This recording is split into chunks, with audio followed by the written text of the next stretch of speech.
In June 2025, two climbers stand frozen on a narrow alpine ledge, staring at something that shouldn't be visible. Marcus Kohler and Alina Fischer had come to this remote section of the Bavarian Alps for a technical climb, a challenging route on the Watzmann's eastern face that few attempt and fewer complete. But an unusually warm spring has melted decades of accumulated ice and snow, revealing what nature had kept hidden for over 8 decades: a steel door. Protruding from solid rock at 2,400 meters elevation, camouflaged with stone and concrete, corroded by time but unmistakably man-made. The door is sealed shut, not with a lock, but with a massive rockfall that appears deliberate, boulders stacked against the entrance as if someone wanted to ensure nothing inside would ever emerge. Marcus edges closer, his climbing harness clicking against carabiners as he moves across the exposed face. The door sits in a shallow recess, protected from the worst weather by an overhang. Rust patterns suggest it's been here for generations. Alina photographs everything with her phone, zooming in on details that make her pulse quicken. German military hinges, Wehrmacht-era construction, and there, barely visible beneath corrosion, an eagle emblem, the kind that adorned official Reich installations before 1945. They exchange glances through their goggles, breath misting in the thin mountain air. This section of the Alps appears on climbing maps, but only as technical terrain, difficult approaches, dangerous conditions. Nothing about history, nothing about human construction. Yet here, at an altitude where even alpine huts are rare, someone built something substantial, something designed to last, something deliberately hidden. Alina moves along the ledge, finding ventilation shafts carved into the rock face, expertly disguised to blend with natural fissures. Her background in architectural history tells her this wasn't amateur work. This was professional military engineering, the kind that required planning, resources, and purpose. Marcus discovers markings carved into the stone near the door, weathered but distinct. Germanic script, a date, 1944. And a single word that sends chills down his spine: in station, terminal, final stop. They came here for adventure, for the satisfaction of conquering a difficult route. Instead, they found a ghost sealed in stone, a secret buried so high that even time struggled to erase it. As clouds roll in from the valley below, obscuring their view of civilization thousands of meters beneath them, they make a decision. This discovery demands answers. 81 years ago, someone climbed to this impossible altitude and built a fortress that the mountain tried desperately to swallow. Tomorrow, they'll contact the authorities. Tonight, they'll bivouac here, guarding a mystery that's waited 8 decades to be told. To understand what those climbers found, you have to go back to the autumn of 1944, when the Third Reich was hemorrhaging territory like a wounded animal in desperation, infected every level of command. Back to a man named General Friedrich von Steinhardt. SS Obergruppenführer Friedrich von Steinhardt, one of the most feared and efficient commanders in the Waffen-SS. Von Steinhardt wasn't a household name like Rommel or Guderian, but among those who knew, his reputation was terrifying. Born in Munich in 1898, he'd served in the First World War as a young officer, earning the Iron Cross before his 20th birthday. Between wars, he joined the Nazi Party early, 1925, rising through the ranks with cold calculation and unwavering ideological commitment. By 1939, he commanded an SS Panzer division with brutal effectiveness. His tactical innovations in combined arms warfare earned him promotions, but it was his willingness to implement scorched earth policies, his ruthless suppression of partisan resistance, his complete absence of mercy that made him invaluable to the regime. Von Steinhardt believed, not just in German victory, but in the racial ideology, the Lebensraum doctrine, the necessity of total war. He was a true believer, which made him dangerous, which made what happened next almost inevitable. By October 1944, von Steinhardt commanded Army Group South's reserves in Austria, a position that gave him access to resources, intelligence, and most importantly, strategic knowledge of what was coming. The Eastern Front was collapsing. Soviet forces were grinding through Poland. The Western Allies had liberated France and were pushing toward the Rhine.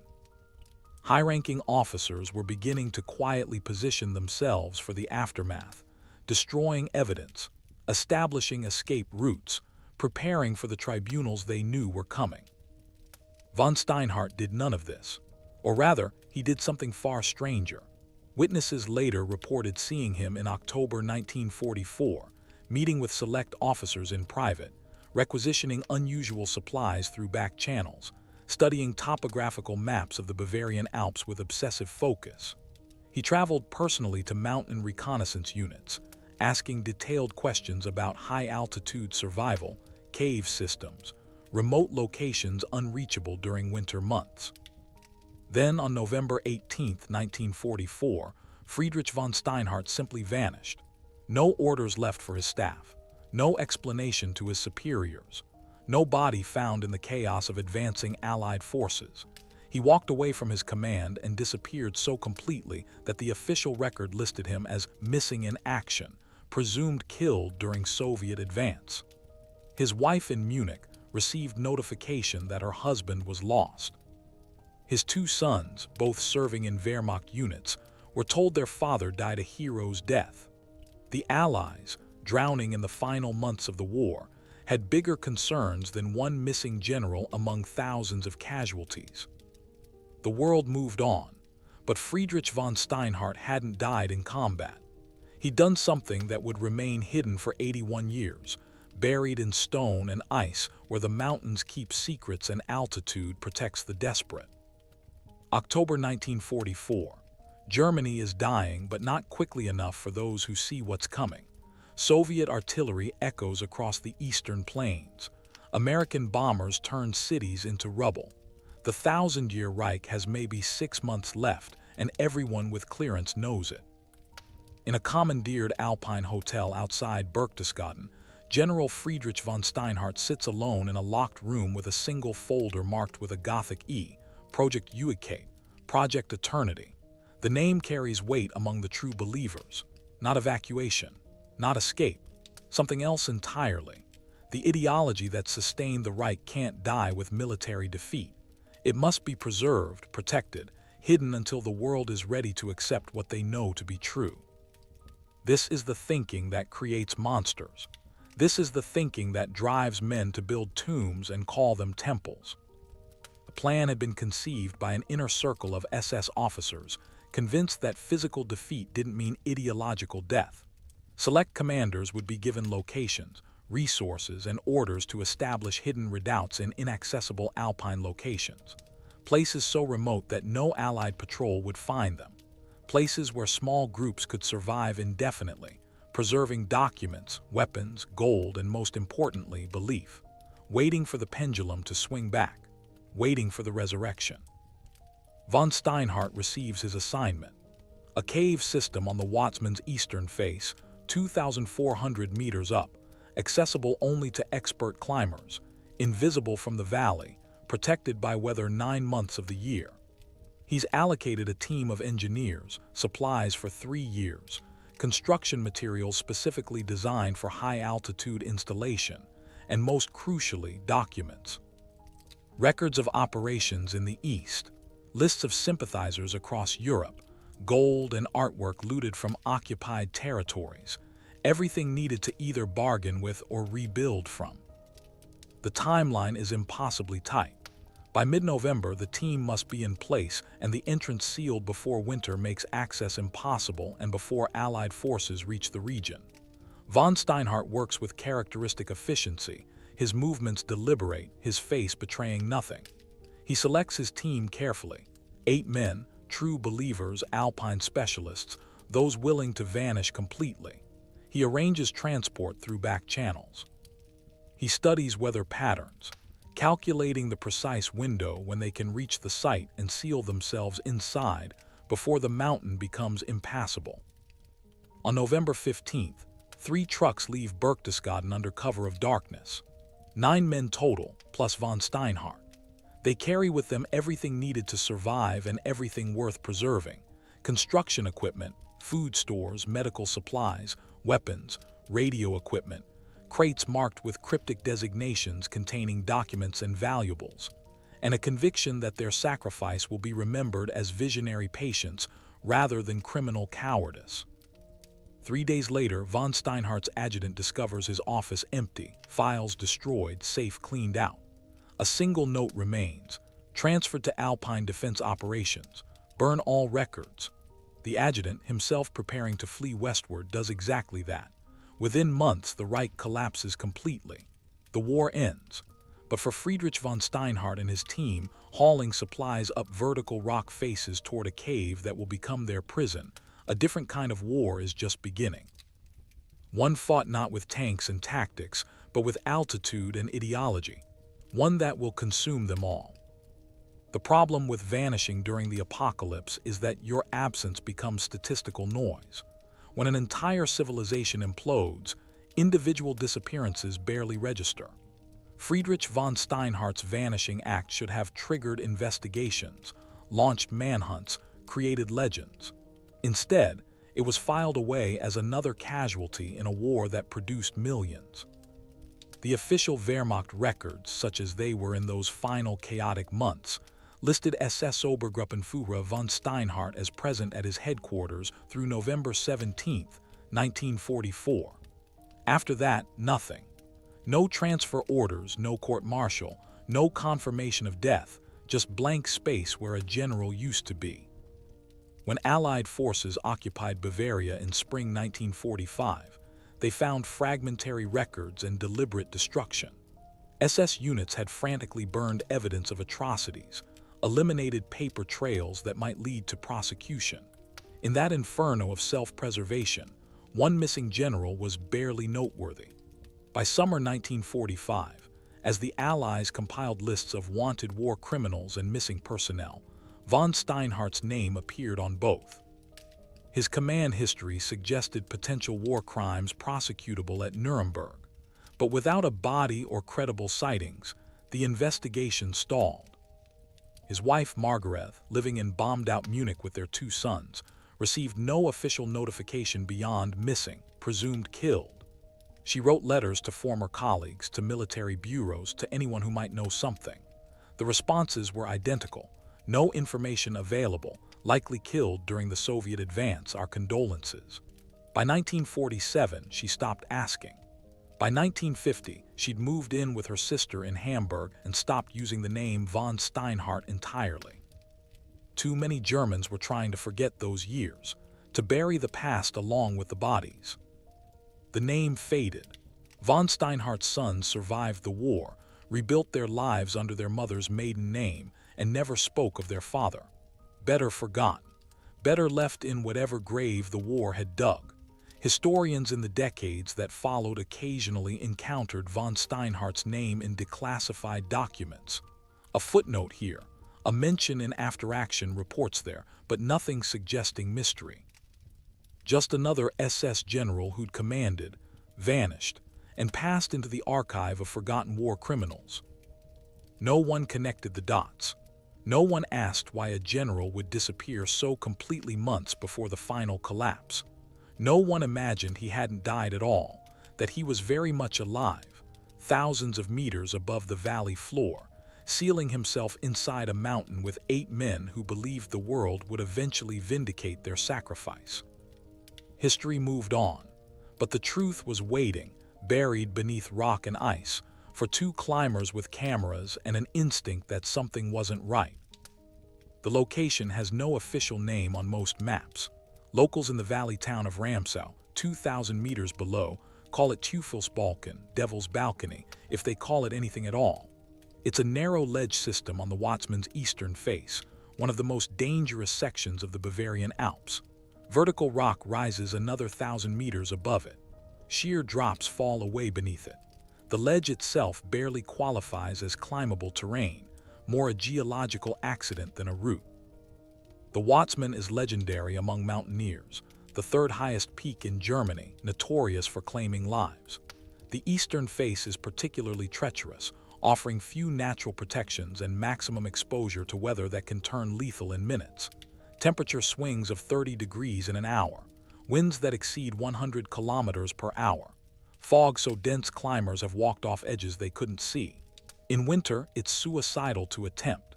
In summer, it's merely extremely dangerous. At 2,400 meters, oxygen levels drop noticeably. Physical exertion becomes exhausting. Altitude sickness affects even experienced climbers. The thin air makes everything harder: thinking, breathing, surviving. This altitude sits above the tree line, above most vegetation, in that harsh zone where only rock, ice, and the hardiest lichens exist. Historical records show no permanent human presence ever existed at this elevation on the Watsman. Medieval travelers avoided the mountains entirely, believing them cursed. 19th century alpinists pioneered routes on other faces, but the eastern approach remained largely unexplored. By the 20th century, technical climbers occasionally attempted the face, but never lingered. Too exposed, too dangerous, nothing to sustain life beyond what you carry on your back. Which made it perfect. Perfect for someone who wanted to disappear so completely that even search parties would find nothing. Perfect for a man willing to trade survival for secrecy.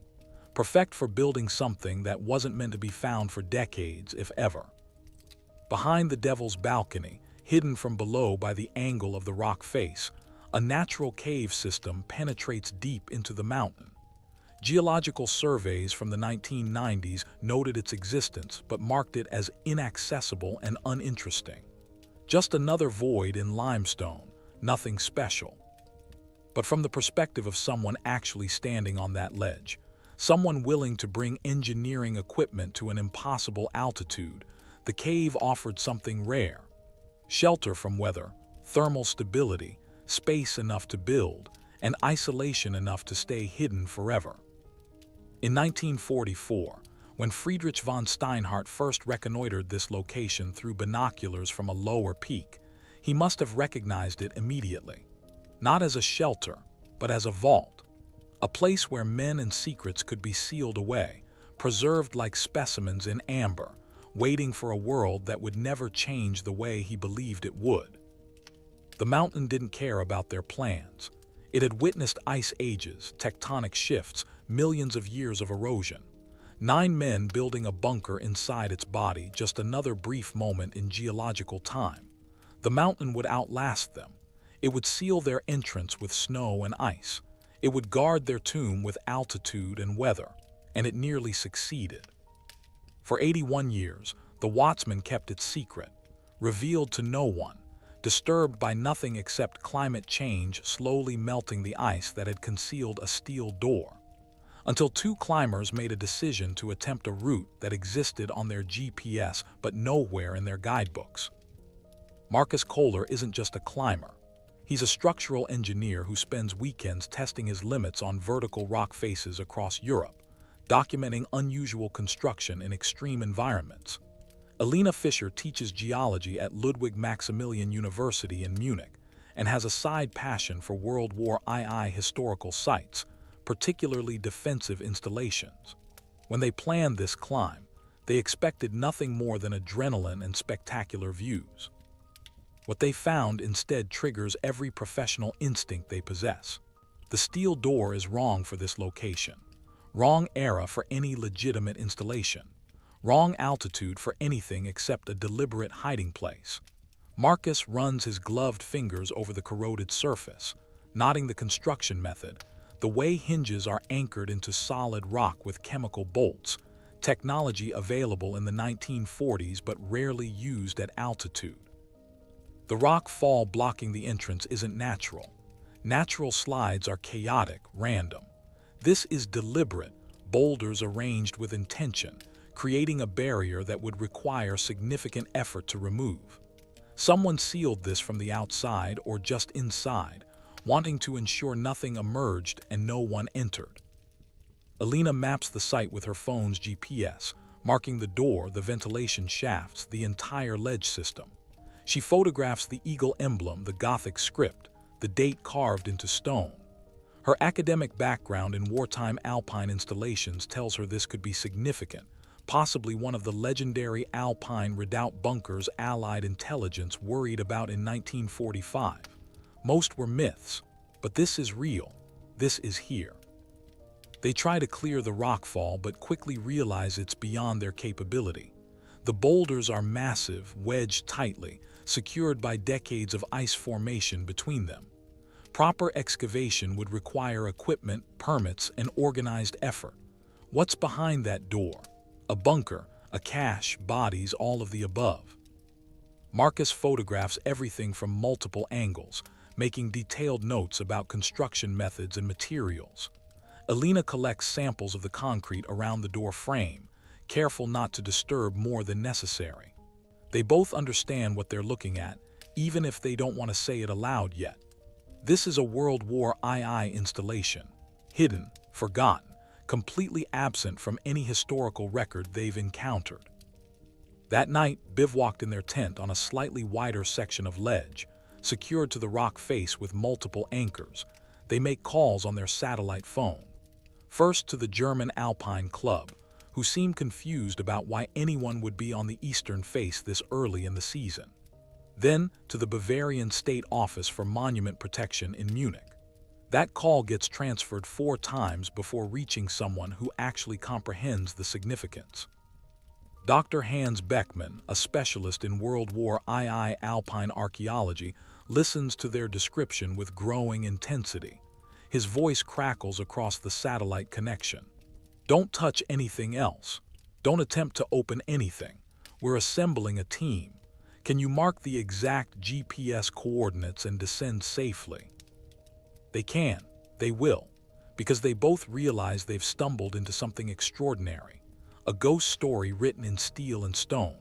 A mystery that history forgot to solve. Somewhere behind that sealed door, buried in the mountain for 81 years, lies the answer to a question no one knew to ask. What happened to the general who vanished? And why did he seal himself inside a mountain at altitude where survival is measured in hours without proper equipment? Within 10 days, the Devil's Balcony transforms from a forgotten ledge into a historical crime scene. 3 helicopters ferry equipment and personnel from the valley, landing on a plateau 300 meters above the site and forcing teams to rappel down with gear. The Bavarian government has fast-tracked permits, recognizing that whatever lies behind that steel door could rewrite chapters of late-war history. Dr. Beckmann arrives with a team of 15 archaeologists, structural engineers, World War II historians, a forensic specialist whose presence suggests they're expecting to find more than empty rooms, and alpine rescue technicians who establish fixed ropes and safety systems, because one mistake at this altitude means death. Heavy-duty ground-penetrating radar equipment gets assembled, modified to work on vertical surfaces. Technicians work in shifts, scanning the rock face while suspended on ropes, their equipment powered by generators precariously secured to the ledge. What the radar reveals stops everyone cold. The cave system extends far beyond the visible entrance. A main chamber roughly 15 meters deep branches into smaller alcoves carved and reinforced with concrete. A complex large enough to house a dozen people with storage space to spare. One technician points to his screen, voice tight with disbelief through his respirator. This chamber here, it's reinforced with steel framing. And look at this. Some kind of chimney system venting through natural fissures to surface exits concealed 100 meters higher up. Dr. Beckmann studies the data, his mind racing through possibilities. This wasn't hastily constructed. This took planning, expertise, resources. Someone had invested extraordinary effort into making this place habitable for long-term occupation at an altitude where most people can barely function. But who, and when, and most importantly, why? The concrete samples Alina collected come back from laboratory analysis. Mid-1940's composition, consistent with German military construction from the war's final years, mixed with specialized additives for cold weather curing. The timeline fits. The methodology matches known SS engineering practices, but there's no record of any installation at this location, no Allied intelligence reports, no post-war documentation, nothing. The Federal Office for the Protection of the Constitution gets involved, sending a liaison officer who asks pointed questions about what else they might find. Documents, weapons, fugitives somehow still alive, gold, bodies. No one has answers yet, but the questions hang heavy in the thin mountain air. A full-scale excavation is authorized with unusual speed. Funding appears from multiple sources. Academic institutions hungry for discovery, government agencies concerned with unclosed chapters of Nazi history, even an Israeli foundation dedicated to tracking war criminals and looted assets. Everything must be done by hand in harnesses. Teams of specialists carefully remove boulders one by one, documenting every layer, photographing every detail. The weather fights them constantly. Sudden storms force complete evacuation to the valley, leaving expensive equipment secured to the rock face under tarps. Afternoon thunderstorms are routine at this altitude. Lightning strikes the peak above them twice during the excavation. Rockfall from thermal expansion threatens workers daily. But slowly, painstakingly, the site yields its secrets. The steel door's locking mechanism is examined by a locksmith flown in from Munich. It's not locked from inside. It's been welded shut from inside. Someone sealed themselves in deliberately, then blocked the entrance from within before welding the door closed from their side. The implications are chilling. Cutting equipment carefully slices through the welds, a process that takes 2 full days because the steel is thick, military grade, designed to withstand anything. When the door finally swings open with a shriek of protesting metal after 81 years, the team crowds forward, shining high-powered LED lights into darkness beyond. A drift of ice and snow has accumulated just inside the entrance from centuries of moisture freezing in the temperature differential. The air that escapes smells of stone, rust, and something else organic and long dead.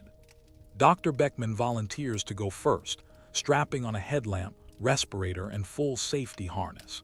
His voice echoes back through the comm system, tight with controlled excitement. There's a corridor, concrete floor, reinforced ceiling, equipment on the walls. I'm going deeper. 15 seconds of silence. Then, Main Gott, it's a complete installation. We're going to need more lights and body bags. The fortress reveals itself like a photograph developing in chemicals. Details emerging from 81 years of darkness into harsh LED illumination. What Dr. Beckman finds behind that door exceeds every hypothesis. The entrance tunnel extends 10 meters into solid rock, 2 meters wide and 2 meters high, walls lined with sprayed concrete that shows minimal cracking despite 8 decades of freeze-thaw cycles. Someone had engineered this properly. The work is sophisticated, professional, military grade. The main chamber opens beyond the tunnel, roughly 12 meters long by 8 meters wide, carved from natural cave and heavily modified. The ceiling is reinforced with steel I-beams set into the rock. The floor is level concrete. Along one wall, bunk frames still stand, 4 of them metal construction, corroded but intact. Personal items scatter the floor nearby. A shaving kit, its razor blade rusted to nothing. A Bible with pages fused together by moisture. Photographs impossible to restore showing only vague shadows of faces. The opposite wall served as a command center. A desk constructed from ammunition crates and wooden planks. Shelving units holding decomposed books and documents. A radio set, its vacuum tubes shattered, but the basic structure still identifiable. German military manufacture, confirmed by markings visible beneath corrosion. Maps once hung on nails still embedded in the concrete. The maps themselves have deteriorated, but topographical features remain barely visible. The first alcove off the main chamber was storage. Here preservation improves because many items were sealed in metal containers. Tinned food, labels illegible but contents presumably still inside. though no one's brave enough to open 80-year-old rations. Medical supplies in rotted boxes, bandages, medications, surgical instruments that gleam dully under the lights. Ammunition crates stacked neatly containing rounds for weapons not yet found. Uniforms, SS uniforms folded precisely, name tags still legible on some. The archaeologists photograph each item's position before touching anything. The second alcove contains something that changes everything: wooden crates marked with Nazi eagle emblems and cryptic alphanumeric codes. Dr. Beckman's hands tremble as he photographs the markings before carefully prying open the first crate. Inside, wrapped in oilcloth, documents, files, records, thousands of pages preserved in the dry, cold environment. Operation reports from the Eastern Front. Lists of names, addresses, contacts across Europe. Financial records detailing transfers of looted assets. And beneath the documents, gold. Bars stamped with Reich Bank markings. Coins from a dozen occupied countries. Jewelry, watches, dental gold, the kind of accumulation that tells a story no one wants to hear. This wasn't just a hiding place. This was a cache, a repository. Von Steinhardt had been tasked with preserving not just himself but assets and evidence. The third alcove is sealed with a steel door, smaller than the main entrance but equally substantial. The team works on it for hours, carefully cutting through hinges rather than destroying the door itself. When it finally opens, they find themselves in General von Steinhardt's private quarters. A single bunk military cot, still made with blankets tucked in perfect military fashion. A footlocker containing personal effects, dress uniform with SS insignia, medals, photographs of his family, a Luger pistol still in its holster. And on a small desk built into the rock wall, wrapped in waxed canvas that kept moisture at bay, a leather-bound journal. Dr. Beckman lifts it with trembling hands, his breath fogging inside the respirator. The cover bears an embossed SS eagle and runic symbols. Inside, pages filled with neat Gothic script, dated entries running from November 1944 forward. "We've found it," he whispers into his radio. "We've found his story." But they've also found something else. In the corner of von Steinhardt's chamber, carefully arranged, 9 Wehrmacht helmets, 9 sets of dog tags hanging from a makeshift memorial, 9 names etched into the rock wall with painstaking care, and beneath them a simple inscription: "Sie starben im Glauben," they died believing. The question now isn't just what they built, it's what happened to them all. And why did a general create a memorial inside his own tomb? The preservation inside von Steinhardt's sealed chamber borders on miraculous. While the outer rooms suffered moisture infiltration and temperature fluctuations, the private quarters remained relatively protected by that heavy steel door and careful waterproofing von Steinhardt had implemented. Dr. Beckman's team works under strict protocols, treating each item like the historical evidence it is. The uniform hanging in the footlocker is still recognizable: SS Obergruppenführer dress coat, insignia tarnished but intact. Beneath it, working clothes, wool trousers, cotton shirts, all bearing the same name tag, F. von Steinhardt. A cap rests on the upper shelf, its death's head emblem a jarring reminder of whose hideout this was. Personal effects fill the footlocker with heartbreaking mundanity. A fountain pen, dried ink still visible in the reservoir. A pocket watch stopped at 4:47, the date lost to history. Photographs in a metal case. A woman, 2 young men in Wehrmacht uniforms, his family. Their faces smile from a world that no longer existed when these photos were sealed away. But the journal is everything. Bound in leather, roughly 20 by 25 centimeters, filled with nearly 150 pages of careful handwriting. Dr. Beckman doesn't move it initially. He photographs every page in situ before a specialist in historical documents carefully removes it for detailed examination. The team gathers in the main chamber, now lit by work lights powered by a generator secured outside. As the translator, Dr. Christina Mueller from the University of Heidelberg begins reading the first entry aloud. Her voice echoes off stone walls that haven't heard human speech in 8 decades. 18 November 1944. We have arrived. 9 souls ascending to heights where God himself seems absent. The climb took 14 hours. We lost Corporal Dietz on the approach, a fall into a crevasse. His body is irretrievable. The mountain takes its tithe. We are 8 now. The work begins immediately. Silence follows those words.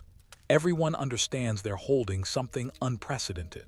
A first-hand account from men who disappeared into deliberate isolation.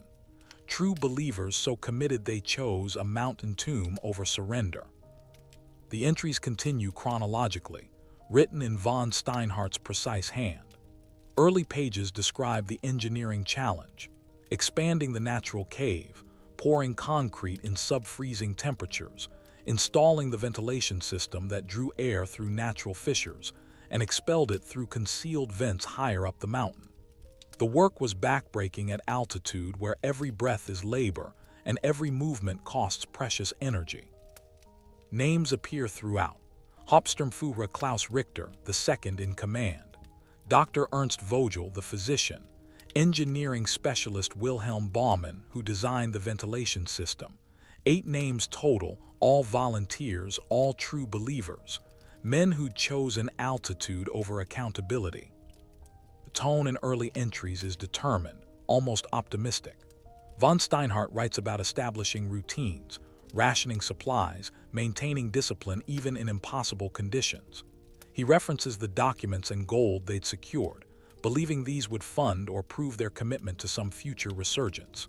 He believed with absolute certainty that they'd wait here for months, perhaps a year, before it was safe to emerge and make contact with other surviving cells.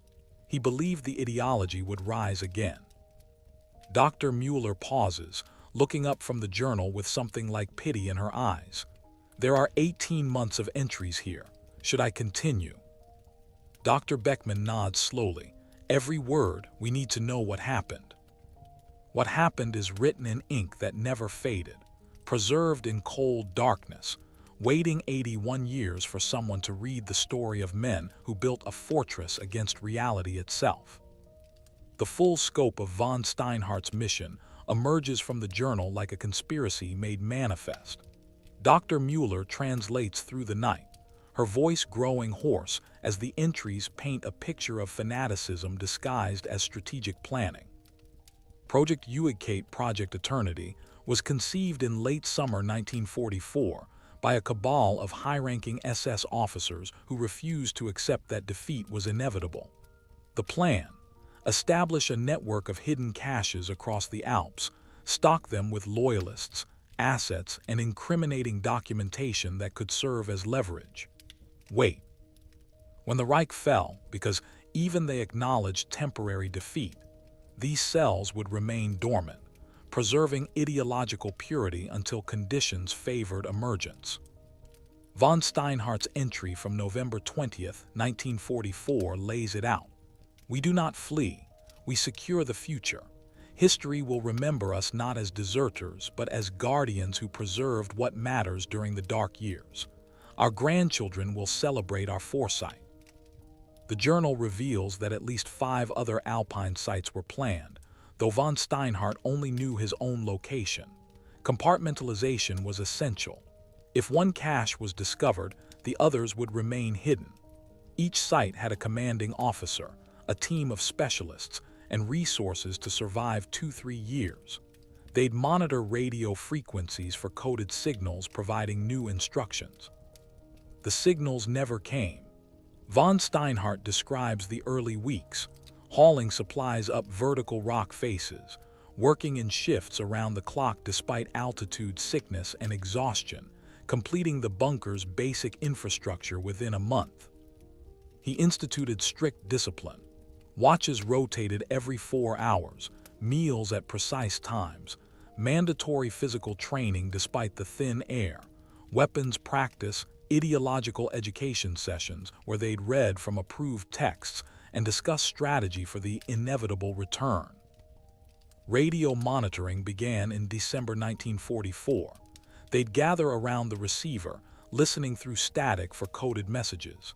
Nothing. Days became weeks. Von Steinhardt's entries show growing concern masked by forced optimism. 22 December 1944. No contact from designated frequencies. This is expected. Allied control of communications is total. We remain patient. Our purpose is clear even in silence. By February 1945, the tone shifts. Von Steinhardt notes tension among the team, questions about how long they'd wait, suggestions that perhaps they should attempt to descend and make contact. He dismissed these concerns with authoritarian efficiency. 14 February 1945. Richter questions the plan, says we should send one man down to gather intelligence. I reminded him that our orders are explicit, remain hidden until activated. Doubt is weakness. Patience is strength. The journal reveals something else troubling. They weren't just hiding. They were preparing to re-engage. Von Steinhardt had maps of Allied supply routes through the Alps, plans for sabotage operations, targeting data for partisan actions. None were ever executed. They remained in the mountain day after day, month after month, waiting for orders from a regime that ceased to exist on May 8, 1945. Dr. Beckman listens to the translation with growing horror. He knew the war was ending. Look at this entry from April 1945. Dr. Mueller reads, radio intercepts suggest total collapse imminent. Berlin surrounded. The Führer's fate unknown. But collapse of military structure does not mean death of ideology. We maintain our vigil. We are the seed that will sprout when winter ends. He was receiving information, somehow intercepting civilian broadcasts, maybe even Allied military communications. He knew the Reich was finished. He just refused to believe it mattered. The ideology would survive. They would survive. The world would eventually understand. The journal becomes a window into psychological deterioration, disguised as routine, and the mountain itself becomes their greatest enemy. Von Steinhardt's entries from late spring 1945 into winter maintain the structure of military logging: dates, weather conditions, duty rosters, supply inventories. But between the lines, desperation bleeds through like ice melt through limestone. Daily life followed rigid patterns because patterns were all they had left. Reveille at 0600 hours, regardless of outside conditions. Physical training in the main chamber, calisthenics in thin air that left men gasping. Breakfast, reconstituted eggs, tinned meat, black bread baked from dwindling flour stores using a makeshift oven vented through the chimney system. Morning watch, 2 men at the entrance, monitoring weather, watching for threats that never came. Von Steinhardt rotated assignments obsessively, ensuring no one grew comfortable with any single task. Control through regimentation.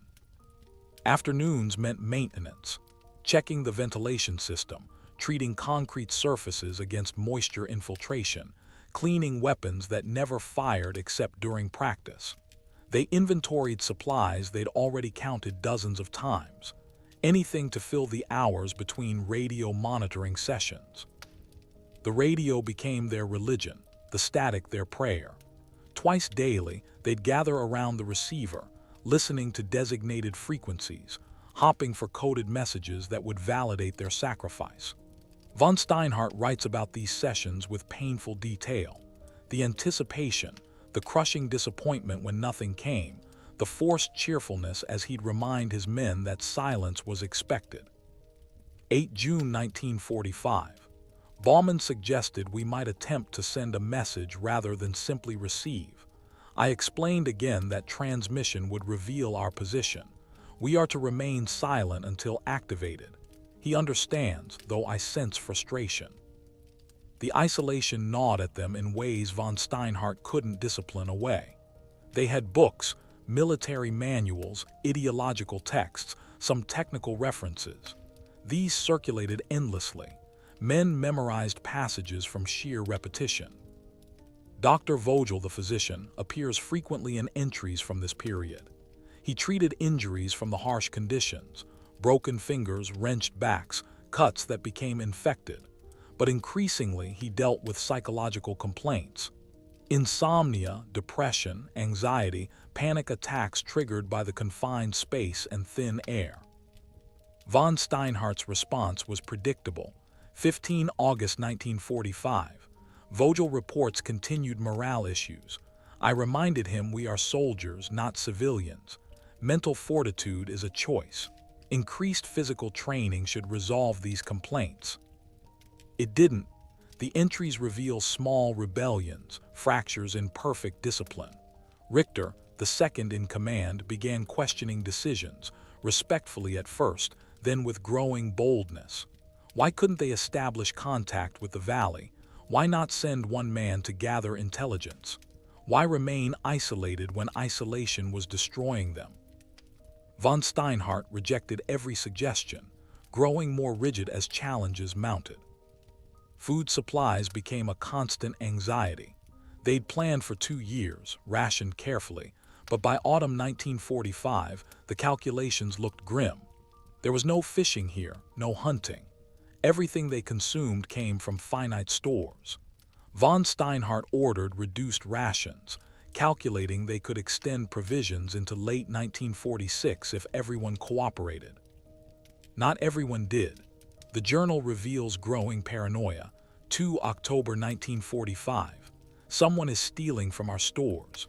Small amounts difficult to detect, but inventory discrepancies are undeniable. I've instituted locked storage and random inspections. Trust has become a luxury we cannot afford. The writing grows darker. References to maintaining order take on sinister overtones. 18 November 1945. 1 year since our arrival. Corporal Schultz questioned my leadership during assembly, made claims about my mental fitness. I had no choice but to act decisively. The men needed to see that insubordination carries consequences. He doesn't specify what consequences means, but the memorial with 9 helmets suggests an answer no one wants to confirm. The winter of 1945-46 was brutal. At 2,400 meters, temperatures plunged to -30 degrees C. The ventilation system barely kept the bunker above freezing. Ice formed on the interior walls. The men slept in layers of clothing, burning precious fuel for heat sparingly, huddling together for warmth. 22 January 1946. We are 7 now. Vogel died yesterday. Pneumonia complicated by malnutrition and altitude. We attempted to bury him outside, but the ground is frozen solid. His body is in the storage alcove, frozen. We will deal with it when the spring comes. Spring didn't help. The entry from April 1946 is fragmented, sentences incomplete. Richter is gone. He took his chance during a storm, said he'd rather die trying to descend than die waiting. We found his body 200 meters below the ledge 3 days later. Rockfall or deliberate, I cannot say. 6 of us remain. No, 5. Baumann stopped breathing in his sleep last night. Altitude, malnutrition, or simply gave up. The mountain takes us one by one. Dr. Mueller's voice cracks as she reads entries from summer 1946. Von Steinhardt's handwriting deteriorates, no longer precise but shaky, uneven. The radio is silent, has always been silent, will always be silent. Why do we still listen? Habit, hope, insanity, the distinctions blur. The penultimate entry is dated 15 August 1946. I am alone, the last guardian of a cause that died before we arrived. They are all gone.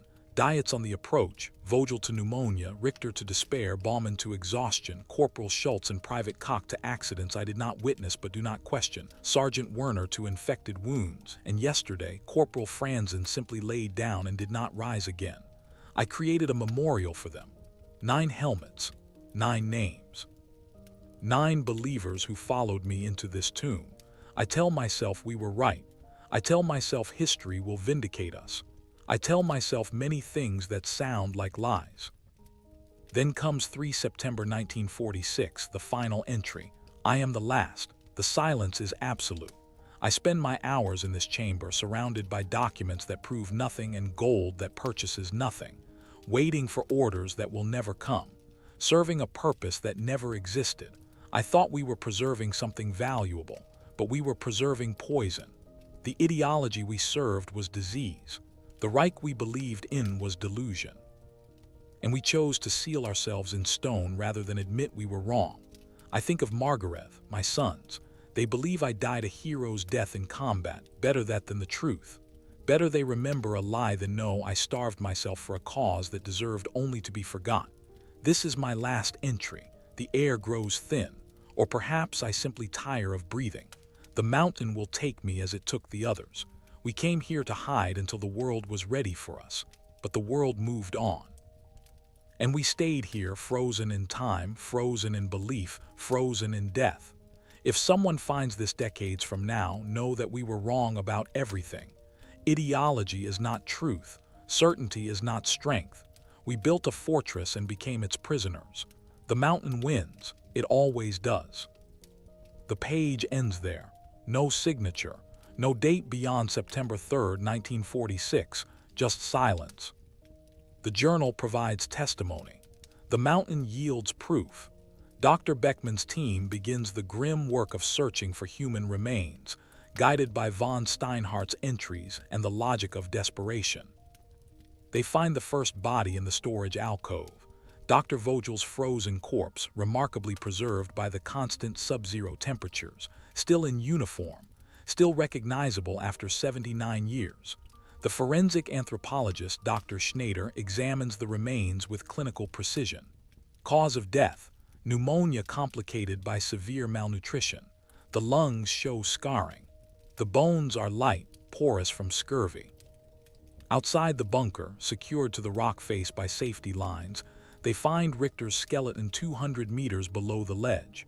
The bones are scattered, scavenged by birds over decades, but enough remains for identification through dental records. Skull shows trauma consistent with a fall, suicide or accident. The journal suggests intention. Back inside, in the darkest corner of the main chamber, they find two more sets of remains, Corporal Schultz and Private Koch. The skeletons show no obvious trauma beyond malnutrition. Their positions suggest they simply lay down and died. From what? Exhaustion, hypothermia, altitude sickness, or the simple inability to continue. Sergeant Werner's body is found in the entrance tunnel, collapsed against the wall. The forensic examination reveals infected wounds in the left leg, untreated gangrene that spread until sepsis killed him. Corporal Franzen's remains are discovered in one of the bunks, still arranged as if sleeping. Death in sleep from what? Altitude, malnutrition, heart failure from chronic stress. The body offers no definitive answer. The bodies of Baumann and two others are never found in the main bunker. Dr. Beckman theorizes they might have attempted to descend during storms and fallen into crevasses or been buried by avalanches. The eastern face is notorious for claiming climbers whose bodies are never recovered. That leaves von Steinhardt himself. They find him in his private chamber, seated at the desk where he wrote his final entry. The skeleton sits upright, slumped slightly forward. The journal rests on the desk surface where he left it. The forensic analysis reveals what his final hours were like. Severe malnutrition. His bones show the same degradation as the others. Scurvy evident in teeth and jaw. But what killed him? Dr. Schneider finds the answer in toxicology analysis of bone marrow and examination of the scene. Barbiturates, she explains to the team. High concentrations, and look at this. She points to an empty glass vial on the desk, label still partially legible, Veronal, a barbiturate sedative. He had medical supplies, sleeping pills. He wrote his final entry, then took enough to ensure he wouldn't wake up. Given his physical condition, it wouldn't have taken much. He chose his ending. General Friedrich von Steinhardt, commander of SS forces, true believer, sealed himself inside a mountain with 8 men and watched them die one by one until he was alone. Then, surrounded by documents that proved atrocities and gold looted from victims, He took his own life at altitude where even the air refused to sustain him. The memorial he created, 9 helmets arranged with painstaking care, stands as evidence of something complex. Remorse? Unlikely. Respect? Perhaps. Or simply the last act of a commander who couldn't stop commanding, even when there was no one left to follow. DNA analysis begins, coordinating with German authorities who access military records. Families, distant descendants in most cases, are notified. A grandson of Corporal Schultz breaks down when Dr. Beckman calls him. "We always wondered. My grandmother told stories about her husband who vanished. She died believing he was killed in the fighting. I don't know if this truth is better or worse than that lie." 8 bodies recovered or accounted for. 1. Corporal Dietz, lost in the initial approach, his body somewhere in a crevasse thousands of meters down, claimed by the mountain before the mission even began. The search for remaining evidence continues. The documents in the crates are carefully removed, cataloged, prepared for archival preservation and study. They contain evidence of war crimes, lists of collaborators, financial records of looted assets, material that will take historians years to fully process. The gold and valuables are inventoried. 47 gold bars stamped with Reichsbank markings, approximately 15 kilograms of coins from occupied territories, jewelry, watches, dental gold. The kind of accumulation that tells stories of suffering. All of it is seized by German authorities for eventual restitution to victim funds.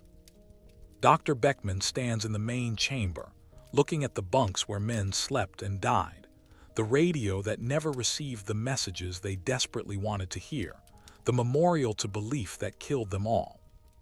"They built a fortress," he says quietly, "but they were their own prisoners. The bars were ideology, the sentence was death, and they served it willingly." The question now, how does Germany remember this? How does history record men who were simultaneously perpetrators and victims, criminals and casualties, believers who died for a cause that deserved only to be buried? 3 years after Marcus Kohler and Alina Fischer discovered the steel door on the Devil's Balcony, the site has transformed into something between a memorial and a warning. The German government, in consultation with historical and ethical authorities, designated the location as a protected monument in 2027, not to celebrate what happened, but to preserve evidence of what ideology can do when it consumes men completely. The bunker remains largely as it was found. Stabilization work prevents further deterioration, and solar-powered LED lighting illuminates the chambers during guided visits. But archaeologists resisted any temptation to restore or sanitize. The rust stays. The decay remains visible. The emptiness speaks louder than any reconstruction could. Access is strictly controlled. During 3 months of summer, when weather permits, small groups of visitors arrive by helicopter, landing on the plateau above and rappelling down to the ledge with professional guides. Historians, students, descendants of the crew, people drawn to dark chapters of history that resist simple narratives. They walk through the chambers, reading translated placard excerpts from von Steinhardt's journal, viewing photographs of artifacts now housed in Munich's museums, standing in the command center where a general chose death over acknowledging his life's work was criminal. The monument's plaque, installed near the entrance, carries an inscription in German, English, and Hebrew. Here, 8 men imprisoned themselves in service to a cause that murdered millions. This fortress was built not against external enemies, but against truth itself. Remember them not as heroes or martyrs, but as a warning. Certainty without moral questioning becomes the cruelest cage. The remains of 7 recovered crew members were returned to Germany in 2027. Some families claimed them for burial. Others had no living descendants, or relatives who wanted no connection to men who'd served the SS, so fanatically they chose altitude over accountability. These unclaimed remains were interred in a collective grave at a cemetery outside Munich, marked with a simple stone. Died in delusion, 1944-1946. General von Steinhardt's remains sparked intense debate. His grandsons, his sons both died in the 1990s, initially refused any connection. He abandoned his family for his politics, let him stay in the mountain he chose. But eventually they agreed to a private burial in Munich with no military honors, no ceremony, no media. His gravestone carries only name and dates, nothing that might be misconstrued as honoring what he represented. The journal itself became the subject of fierce scholarly attention. Published in full in 2028 with extensive annotations, it provides a rare first-hand account of true believers confronting the collapse of their worldview in real time. Universities use it in courses on extremism, on the psychology of isolation, on how ideology overrides survival instinct itself. Dr. Beckman published the definitive archaeological report in 2029, detailing every aspect of the site's construction, habitation, and abandonment. His conclusion is measured but damning. Project Uigkeit represents the logical endpoint of totalitarian thinking, the belief that ideology transcends reality, that willpower substitutes for morality, that certainty justifies any sacrifice. These men didn't die for their country.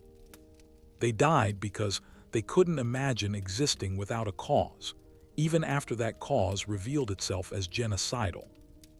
The broader historical community remains divided on contextualization. Some argue the site deserves attention as evidence of Nazism's lasting psychological damage, how ideology trapped not just victims but perpetrators in prisons of their own making.